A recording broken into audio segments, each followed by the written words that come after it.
આરોગ્ય વિભાગે બહાર પાડેલી નવી એસઓપીને મિશ્ર પ્રતિસાદ પ્રાપ્ત થઈ રહ્યો છે। નવી એસઓપીથી ખાનગી હોસ્પિટલ ચલાવનારા તબીબોને ઘી કેળા। ડોક્ટર યોગેશ ગુપ્તા જેમણે કહ્યું કે નવી એસઓપી ખાનગી તબીબો માટે ઘી કેળા સમાન છે। નવી એસઓપીના કારણે દર્દીઓની હાલાકી વધી જશે તેવું અનુમાન તેમણે વ્યક્ત કર્યું અને સાથે કહ્યું કે હાર્ટ સંબંધિત બીમારી માટે નવી એસઓપી કારગર સાબિત થઈ શકે છે। કેન્સર અને ની રિપ્લેસમેન્ટના દર્દીઓ માટે પણ નવી એસઓપીથી પડકાર વધશે। નવી એસઓપીમાં નાના નર્સિંગ હોમ્સ પૂરા થઈ જાય તેવા પણ સંકેતો ડોક્ટર ગુપ્તાએ વ્યક્ત કર્યા છે। ફાયદો ડૉક્ટર્સને તો ડેફિનેટલી થશે, કેમ કે હવે એમના ઉપર એટલી જ આંગળી ચીંધવાનું બંધ થશે કે તમે લોકો લૂંટારા ધૂતારા અને ગેરરીત આચરનારા છો, કેમ કે આ એસઓપી એવું પુરવાર કરી રહી છે। ક્યાંકની હેલ્થ મિનિસ્ટર મોઢે કહી રહ્યા છે કે આખી સ્કીમની અંદર જો કોઈ લૂંટારા હોય તો ડૉક્ટરો છે। એમને ખાલી કહેતા જેવા રહી ગયા છે, બાકી એમને આ ઇનડાયરેક્ટલી કહી જ દીધું છે।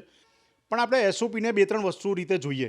એક, આજે સરકારે પહેલી વખત સ્વીકાર્યું કે ગેરરીત થઈ રહી છે, તો આ વર્ષો સુધી જે 6 વર્ષથી ગેરરીત થતી હતી એના માટે અકાઉન્ટેબલ કોણ? ખાલી ડૉક્ટર્સ તો નથી જ ને, ક્યાંક હોસ્પિટલ અને સરકાર બી હશે, તો એ અકાઉન્ટેબિલિટી એ લોકો કેવી રીતે નક્કી કરશે? બીજી વસ્તુ, આપણે 1 વર્ષ પછીથી આ પ્રોગ્રામ ફરી કરીશું, જેમાં જો આ ગેરરીત થતી હતી અને એના કારણે આંકડા વધારે થતા હતા અને આ એસઓપી બહુ જ સારી છે, તો આંકડા ઘટી જવા જોઈએ। તો 1 વર્ષ પછી આંકડા ઘટે છે કે નથી ઘટતા એ આપણે જોઈશું। ત્રીજી વસ્તુ, આ એસઓપીની અંદર ક્યાંય પણ એ લોકોએ અકાઉન્ટેબિલિટી ફિક્સ નથી કરી।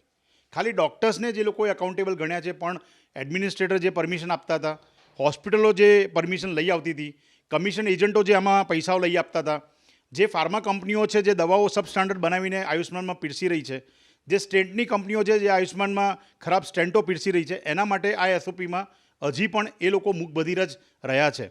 એટલે હું ફરી કહીશ, એસઓપી ડૉક્ટર્સ માટે ડેફિનેટલી સારી છે, કેમ કે ક્યાંક અમે જે કરતા આવ્યા છીએ, જે અમને આયુષ્માનમાં નહોતું કરવા મળતું એ અમને કરવા મળશે।